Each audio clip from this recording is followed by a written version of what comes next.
Assalamualaikum warahmatullahi wabarakatuh. Dalam sejarah Islam, masa yang terpenting ialah di masa Rasulullah SAW, di mana beliau atas perintah Allah Ta'ala menyampaikan dakwah Islam. Dengan bekerja keras, beliau telah berhasil menanamkan ruh Islam ke dalam hati puluhan ribu umat manusia. Dan berhasil pula telah mendirikan sebuah jamaah yang terdiri dari ribuan umat manusia, yang pikirannya, perkataannya, dan perbuatannya benar-benar mencerminkan Islam.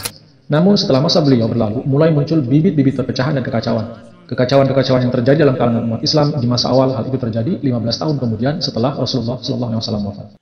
Timbulnya kekacauan secara terang-terangan ialah terjadi di masa Khalifah Utsman radhiyallahu anhu, sedangkan sebelumnya, yaitu di masa Khalifah Abu Bakar radhiyallahu anhu dan di masa Khalifah Umar radhiyallahu anhu, tidak pernah terjadi kekacauan yang demikian hebatnya. Persatuan dalam kalangan umat Islam yang dimulai dari sejak masa Rasulullah SAW hingga masa Khalifah Umar begitu kokoh dan kuat. Baik kawan maupun lawan semuanya menganggap bahwa dalam kalangan umat Islam tidak mungkin timbul kekacauan dan perselisihan-perselisihan. Itulah sebabnya banyak orang yang berpendapat bahwa terjadinya perselisihan dan kekacauan di masa awal Islam disebabkan oleh kesalahan dan kelemahan Utsman bin Affan radhiyallahu anhu. Tentu saja hal itu sangat keliru dan tidak benar. Hadrat Utsman bin Affan radhiyallahu anhu adalah menantu Rasulullah SAW. Dua orang putri Rasulullah menjadi istri Utsman. Ketika putri kedua Rasulullah meninggal, Rasulullah bersabda, "Seandainya masih ada lagi putri saya yang lain, ia pun akan saya nikahkan dengan Utsman." Dari pernyataan beliau itu jelaslah bahwa betapa tingginya martabat Utsman dalam pandangan Rasulullah SAW. Hadrat Utsman termasuk golongan as-sabiqun al-awwalun, yaitu orang-orang yang mula-mula masuk Islam. Beliau terpilih sebagai delegasi Rasulullah untuk bernegosiasi dengan kaum Mekah sebelum terciptanya perjanjian Hudaybiyah.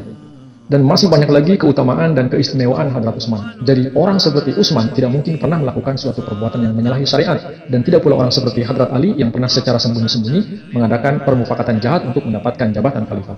Lalu dari mana sumber dan penyebab terjadinya perselisihan yang muncul di masa awal Islam itu? Secara garis besar terdapat 4 faktor utama penyebab munculnya masalah-masalah itu.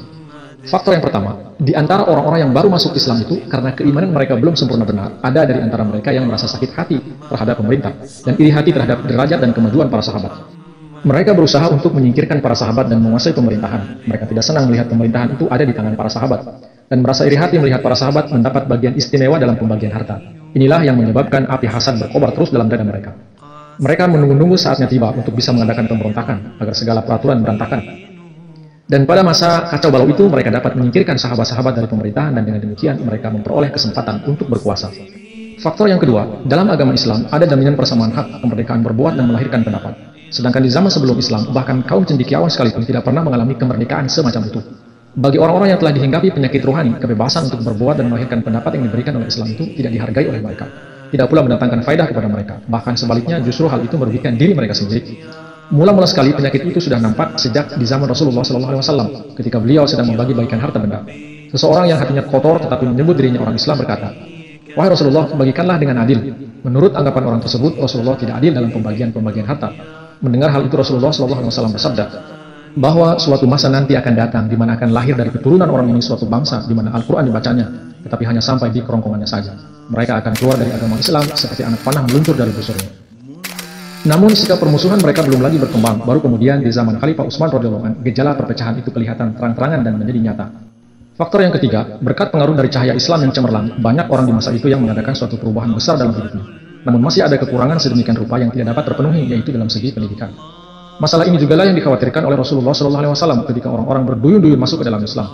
Tapi Allah Subhanahu wa Ta'ala telah menjanjikan kepada Rasulullah bahwa di masa perkembangan Islam, orang-orang Islam akan terpelihara dari pengaruh-pengaruh buruk.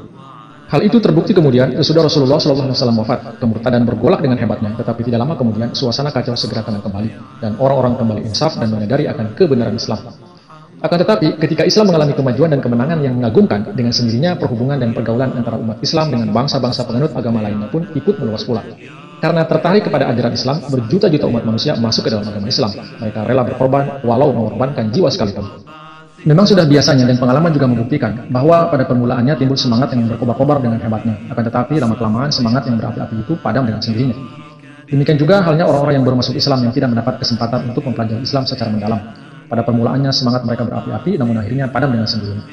Oleh karena itu, adat kebiasaan mereka yang lama timbul kembali, mendesak dan mempengaruhi kehidupan mereka. Itulah sebabnya kemudian mereka merasa berat dan enggan mematuhi peraturan-peraturan dan hukum syariat yang berlaku. Faktor yang keempat, di luar dugaan musuh, ternyata Islam mendapatkan kemajuan pesat dan kemenangan yang luar biasa.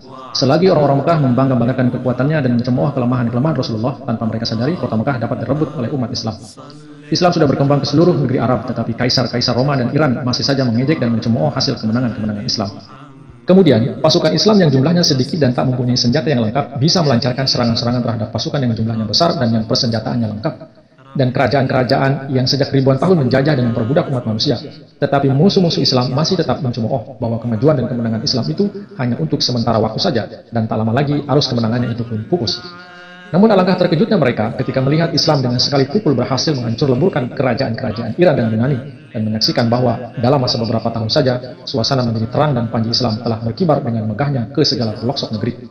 Kemenangan-kemenangan yang dicapai oleh Islam itu sangat menusuk hati mereka dan membuat mereka menjadi bingung, dan mereka juga baru tahu bahwa para sahabat dan orang-orang yang beserta mereka adalah manusia-manusia agung. Maka putuslah harapan-harapan yang selama ini terkandung dalam hati mereka. Setelah hari-hari kemenangan yang cemerlang itu berlalu dan ketakjuban serta kegelisahan orang-orang yang berpura-pura masuk Islam itu mulai berkurang, maka mulailah timbul cita-cita dalam hati mereka untuk menegakkan kembali agamanya yang batil.